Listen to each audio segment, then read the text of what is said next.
मार्केटमध्ये मालाची आवक खूप वाढलेली, जवळजवळ 600 गाड्यांची आवक मार्केटमध्ये आहे आणि त्यामुळं मालांचे सर्वच मालाचे बाजारभाव जवळजवळ 50 ते 100% खाली आलेले आहे।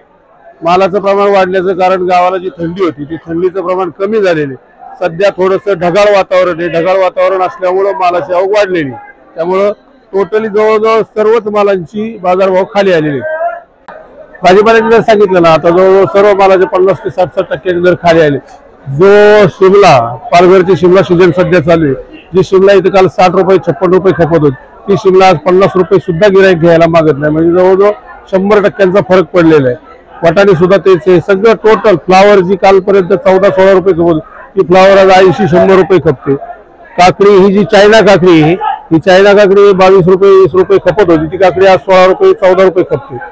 म्हणजे सगळे जवळजवळ भाजीपाल्यामध्ये जे जे वाहन आहेत त्या सगळ्या वाहनांचे 50 ते 60% बाजारभाव खाली वाढेल। थोडंसं एवढं पण मार्केट खाली नाही राहायचं, थोडं थंडीचं प्रमाण वाढलं की ऑटोमॅटिक आवक कमी होते, आवक कमी झाली की बाजारभाव सुद्धा वाढले जातात। परंतु सध्या थोडंसं हवामान खात्याने पावसाळी वातावरण सांगितले, त्यामुळे सांगू शकत नाही नक्की काय होईल।